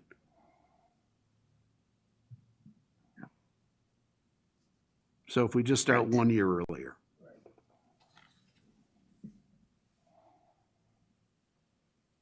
Sounds good. All right, thank you. Much appreciated. You bet. Okay, so we'll move forward on the sale of the 40 million, and we'll come back with more abatement options for discussion. Great. Thank you, Elizabeth. Thank you, Elizabeth. Have a good night. You too. Thanks for staying with us. You bet. All right. All right, so those were the really big items that we had for tonight's meeting. We move on to item C on health insurance. 1 second, I'm sorry, Chris and Jim, I'm sorry. Well, we lost Elizabeth, but anyway. Thank you, Rob. Thanks, Rob. Can we all? I'm here. Oh, thanks, Elizabeth. What I want to do is not only get the numbers, but what the process would be for the board, the district and the board. So, what would it be if you're looking at page number 9, what would the annual abatement process, what do we need to make sure that we put in our annual calendar? Do you know what I'm saying, Chris? Yeah, Elizabeth, Okay. I think she's asking about the resolution that would need to be passed for the abatement to happen. Right, so it's really a very short resolution. And I think the critical decisions are, how much do you want to abate? And what fund are you going to transfer the money from to the debt service fund to make sure you have the funds there to pay the bondholders when you're abating the tax levy. Yeah. It's a resolution that needs to be filed with the county clerk. So kind of just backing up the steps, and I know the way your board looks at these things is, maybe come up with an option, look at the draft resolution, and then approve the draft resolution. Some boards like to do it concurrently with their operating tax levy in November. Sometimes that makes sense. Or you could, the last time you could do it would be February of 2021 for the 2020 levy. So somewhere between November and February.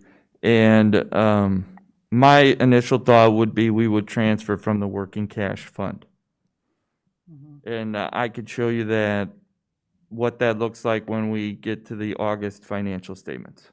Okay, that would be great. So, because what I'm trying to, like, anticipate what Jim was saying, future boards, is make sure, because, you know, this board has really paid attention to the refinancing, just to make sure that we you know what I mean, that we as a district ensure, as new board members come on board, that there's two key pieces here that they need to be aware of and paying attention to, that if we could present, is the refinancing and the abatement process. Okay? That sounds good. Okay, thanks. So the next item is item C on health insurance. So I will share my screen here and just this. So the insurance committee met last week with the broker. I don't want to steal his thunder because he's coming to the October 22nd board meeting, the second meeting in October, to talk about our insurance renewal. Let me see, can I go down? Yeah, can't I?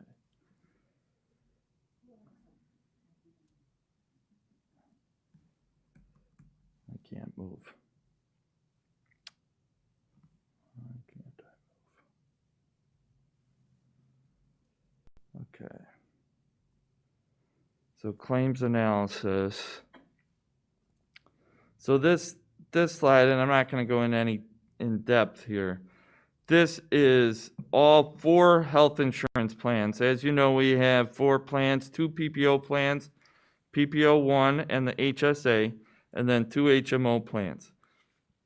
But you can see here that in months, you know, March, April, May, June, we had less claims in those months. Less people going to have elective procedures done. And that that reduced the claims for, and that did impact our projected rates for next year. But this next slide, so this is all 4 plans combined. And the green, so at the bottom there, when it's a green number, that means the premiums were more than the claims and fixed costs. And a red number would mean that the claims and fixed costs were more than the premiums. But then if you look at the previous 12 months, you see a lot of red numbers here. In the year-to-date calendar, you know, had a negative 479,000.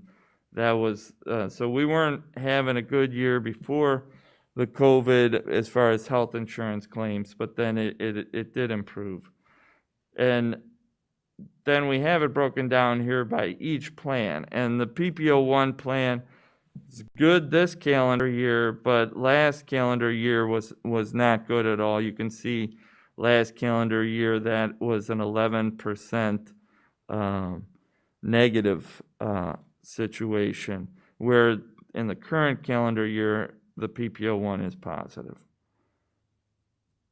And then HMO Illinois, this one you can see at the top, there's only 44 employees in the HMO Illinois, but it had really good numbers, really good performance.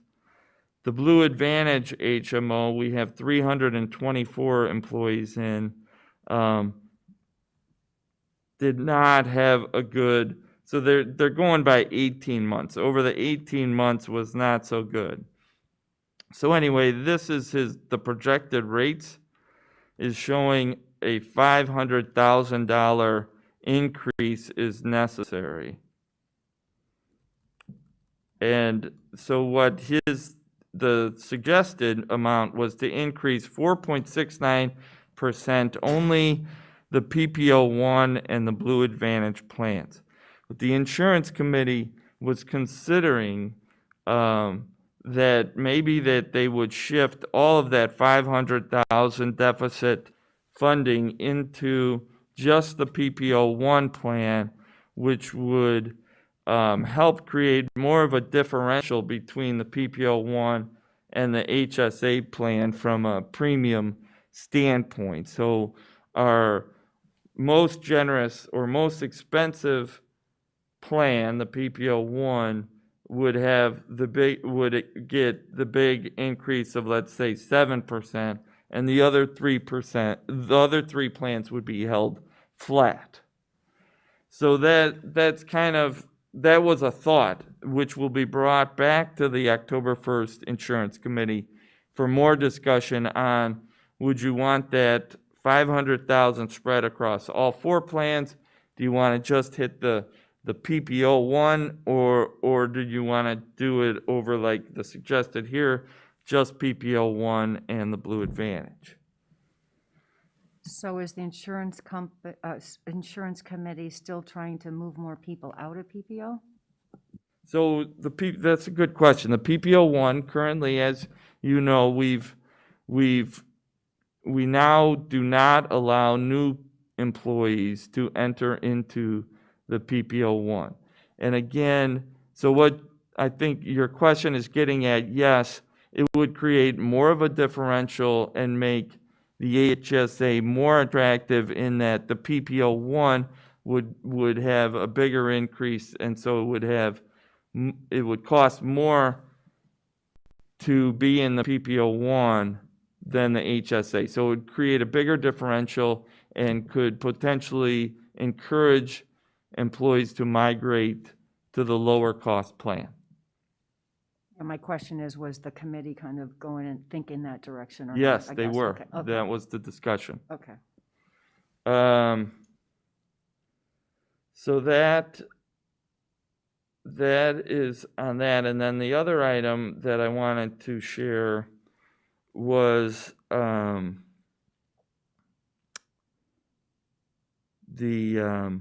where we're at with our self-insurance fund. And I need to share that. It's here. So this is through August. So only 2 months of. But what I really wanted to show you was this chart. This is a chart that charts the fund balance in the self-insurance fund. And these bars here at the end, this is June. June is always our high point because we do 5 paychecks in June. So then this is the current August. And August is at $6,495,000.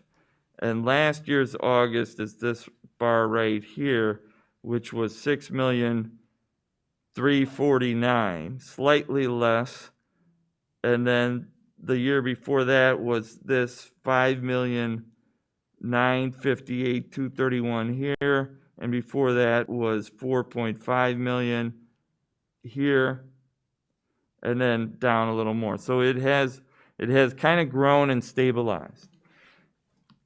Karen, you remember, and Jim both will remember, it was at this point, it was at this point here that we did a premium holiday back in, it was 2012. And then after we did that premium holiday, there was 3 years where the fund balance was going down a little lower. And these numbers you can't see here, but it basically says that you want to have between 1.5 to 2.5 months worth of reserves, and it puts it at about $3 million. And so we're currently sitting at $6.5 million. So one thought was that we could possibly do a premium holiday after the premium increase happens. And so that would, let's say in January, after the premium increase, we do a premium holiday. And so that would impact, over the 12 months, employees would pay less with that premium holiday. And it could possibly create that differential, which would be a good thing. My only concern here is that we're comparing apples to oranges, because we can't look at this year like any other year, because there were hospitals closed, you couldn't do a bunch of stuff, all that stuff is delayed. And so I think we're going to get hit by people then feeling more comfortable to get their stuff done, and you're going to need that reserve. Well, that could be, and I mean, the brokers and Blue Cross Blue Shield have taken that into consideration when they determined the premium rates. But we are sitting in a good, solid position at 6.5 million when we're saying what we really need is 3. Well, on a normal year, I guess, in a normal conditions, I guess that's what I'm trying to get a sense of, is that I'm not going to make a decision as though it's normal year and normal conditions for self-insurance. I think that we need to have that reserve right now. And we don't, it's too soon to know that we treat it the same as we have previous years, is all I'm saying. Okay? So Chris, what would a premium holiday take us, our reserves It's down to? it's about 1 million. Okay, so it would take us from, we're a little over 6 now, 6.5. down to 5.5. Yep. Okay, so still a healthy amount of reserves if the recommended amount is 3 million Right. and we're at 5.5. I mean, that's still a substantial cushion over, if 3 million is a normal year, Yeah.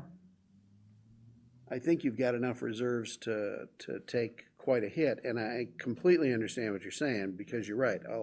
Elective surgery has been postponed for months now. Well, and not only has it been postponed for months, but people are still nervous about doing it. So I think we're going to have a year or two lag of some hefty medical expenses that people have been putting off Right. because they're uncomfortable still. Yeah, but you're still, almost double what the recommended reserves are, even with a premium holiday. And I do think it's a great idea to load that into the the rate increase into the PPO1. Mm-hmm. If you're trying to incent, I mean, the whole Affordable Care Act is moving people to HSA health plans. And the private sector did it several years ago, and not giving their employees a choice, because that was all they offered.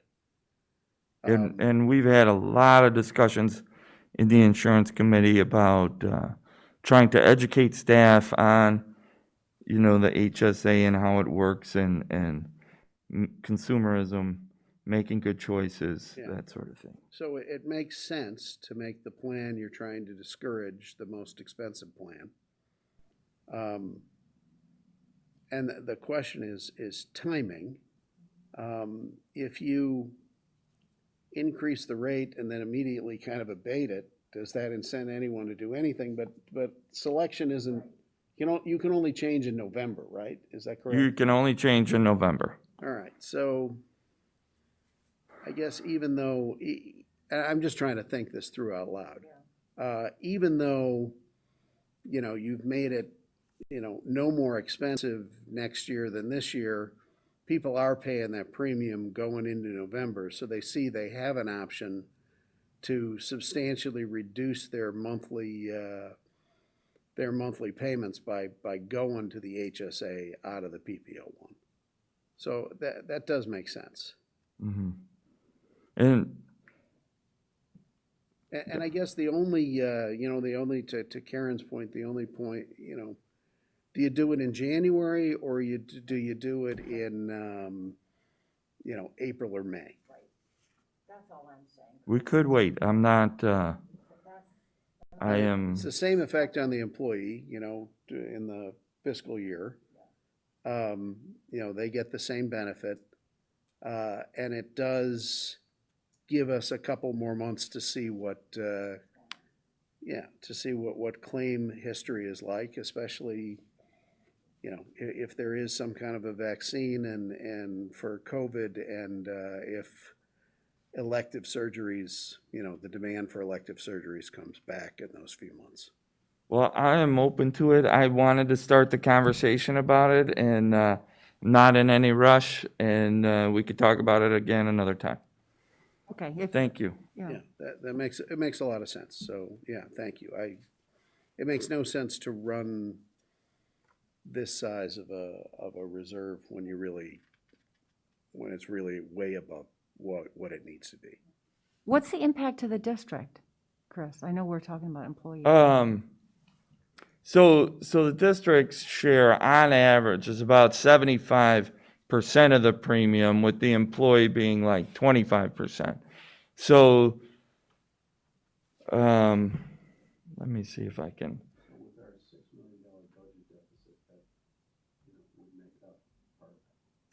It would help the budget if, yeah. So I guess that's what I'm trying to get at, Chris, if it, like, instead of taking things just individually.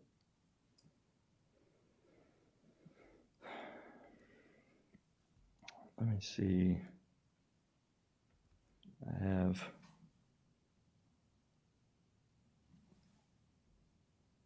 To create something, 1 second.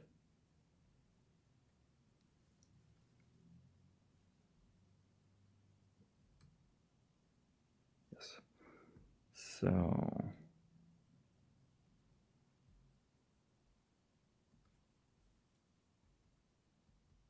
This is the answer to your question right here. So the 1 month premium holiday, and this is on current rates, not next calendar year rates. This was, I took a recent month. I said, in October, what would it be worth? And so the employer portion is 779,000. The employee portion is the 292,000.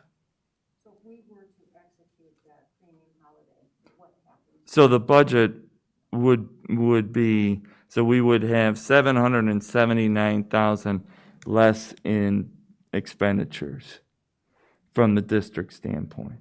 And the employees would save the 292,000. So my question is, timing-wise, if we were to do abatement and this, you see what I'm saying? Can we offset?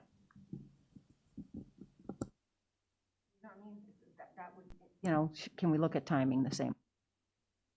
This would be, whether it's in January or April or May, it would fall in budget year 2021. Okay, so then the next item that I wanted to talk about, there was a question that you brought up, Karen, at the budget presentation in August about, you brought up a question about tuition that I wanted to show you. And it's in your packet there. Let me see if I can make this bigger. So the question you had asked, so these three numbers right here at the bottom, this 277,364, that was the 1920 tuition revenue, where we had budgeted 582,600 for last year, and then this year we're budgeting 1,411,000. So it was a good question on your part. So why were we so far less than budget on the revenue side? Well, it was the York summer school tuition from an academic standpoint here, and then from a summer camp standpoint, that we did not take in this summer. So that caused the 1920 revenue tuition to be down. And then the reason we're budgeting more next year than we've ever budgeted for before is this all-day kindergarten number that I had budgeted right there in the 940,000. So that is why tuition looks so unusual in the budget revenue presentation that you asked about. So I wanted to make sure I got back to you on that question you asked. Chris, but we also have corresponding savings in salaries, We right? do. Yeah. We do. Good question. Well, because you Good didn't pay point. any of the teachers if you didn't run the program. Yeah, there, it's about a break-even program on those. It is that way? Yes. Yes, the summer athletics and summer school is designed to be a break-even operation for the school district. That's how we determine the fees, is to break even on summer camps and summer school. Okay, so that if we don't have summer school or summer camps, then we don't bring in the revenue, we don't bring in the tuition, and we don't pay. We would have offsetting expense. decrease in expenses, exactly. Okay, and that's all, that's all within the contract? Yes. Okay. And then, there was another,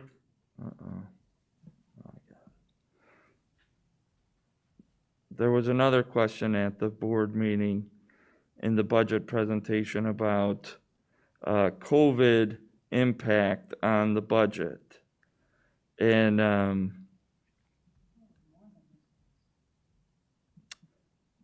the budget deficit was $6.5 million, but it wasn't all related to COVID. I mean, we, you know, the revenue, the expenditures outpaced the revenues. But, you know, this was a list that we had in the tentative budget. Now, there are things that we've been, you know, like last night, the board approved an additional amount for technology. That was not in the tentative budget. We just added another technology position. That was not in the tentative budget. So there are budget adjustments that are made between the tentative and the final.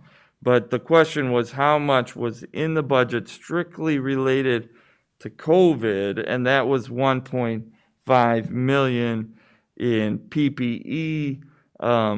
I think Todd has in here extra electrical because he's running the ventilation systems more often and turning them on sooner and running them at night and running them more often to try and circulate the air. The lunchroom supervision is an interesting piece. That is going to be a reduction. Now, how much we're gonna, you know, Adrian and I have talking about the lunchroom supervision piece, you know, because we're currently doing 5 hours and we're not having lunch at school. She was like, well, what about next semester? I mean, we clearly don't know the future, but my guess is we're not going to have lunch this year. You know, you never know, but for us to get back to full day and full, I mean, the metrics would have to really improve substantially between now and the end of school. So lunchroom supervision, I think we talked about maybe $500,000 or so strictly on lunchroom supervision adjustment between the tentative and final. And that would be in a more positive direction. But that's all. I just wanted to, there was that question at the tentative budget, and I wanted to make sure I answered that. So when you looked at the tentative budget, these are the items that were in the tentative budget They were. that were based on COVID and the Yes. expectations at that time, which Yes. was try to get the kids in, we're going to have supervision, lunchroom, cafeteria, all of that sort of stuff. But we're not in that environment yet, and therefore these expenses, some of them are hitting us and some of them aren't. And we don't know this semester and we don't know next semester, right? But at least they're in the tentative budget. Yes. Okay. Now, you said electrical and gas is the same sort of thing? You know, it's just trying, you know, for safety precautions, all that sort of stuff? But Is the that why- ventilation is more an electrical concern for you. Your gas is Natural the same gas is- cost. No, Yeah. we put up the gas and electric, Okay. because as we bring in more outside air, we're gonna have to condition that air, either Yeah. heat it or cool it. Yeah, I just wanted to make sure, because you said electrical, but not the gas, and so, okay. All right, so, All right, Thank then, the next item, item E, is the August financials. They're in your packet. I didn't want to, you really can't do a lot of analysis on August because the certified staff don't start being paid until September. So, but the one weird thing that I noticed is that property tax collections in July and August this year were a lot less than they've been in past years. Now, I'm not sure why that is, but it is significant. Hopefully, then in September through December, that will be, but it was an unusual reduction here in property taxes in July and August. And I don't know if that might have had to do with some of the DuPage County's, the policy related to interest charges that they were forgiving. And maybe that had something to do with it, but it was a little surprising when I ran the August financials to see that property taxes in July and August were down so much over the past couple of years. so you're thinking, oh, go. So you're thinking that people are delaying their tax payments for a couple months, so far we're seeing, or, well, I mean, somebody's got to own that home and they've got to pay the taxes. Well, but, yeah. we did have good collections through June. You know, People paid early, and so your July and August are lower than previous years. Is that what Yeah. you're thinking? One of the two, maybe, or something else? People didn't pay that much, like they were paying, you know, their whole property taxes in June. But the July and August payments would represent people paying their September bill early, is that? I don't know, but it was just an unusual thing, so I just thought I'd point it out. Yeah, that's fascinating, that, yeah, but you're right, a lot of things changed. I mean, they had the tax deferment, Right. and then they're waiving interest charges, and it is hard to predict. I mean, I guess we really won't know for another couple of weeks, right? Right.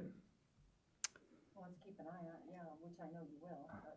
Yeah, we'll keep monitoring it next month. The other thing I wanted to show.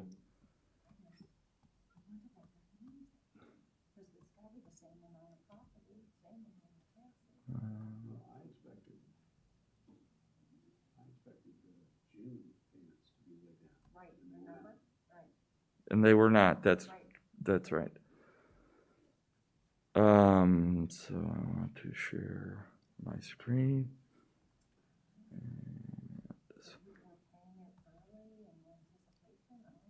But this is the operating fund summary. You know, we're at 71 million in operating funds. 4.8 of it is the working cash fund.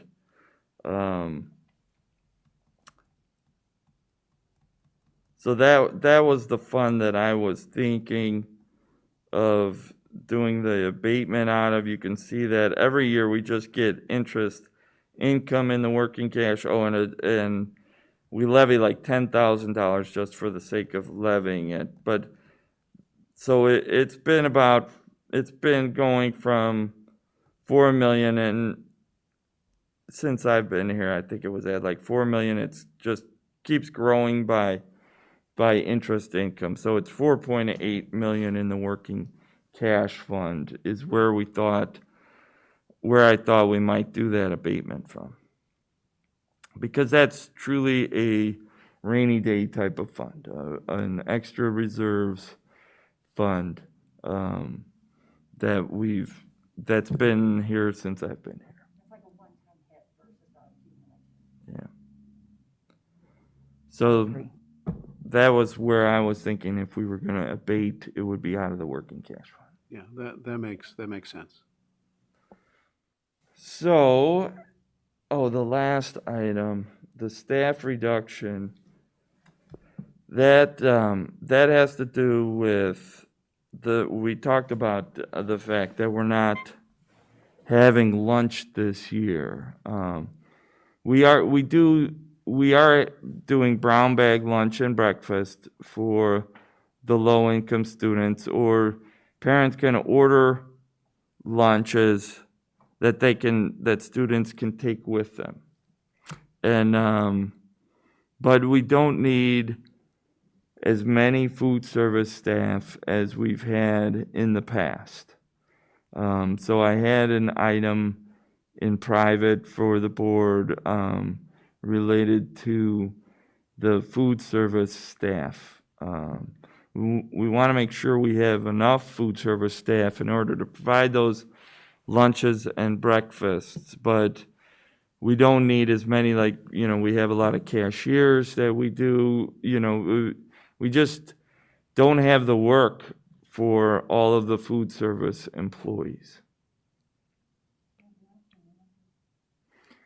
And so that's what that item is.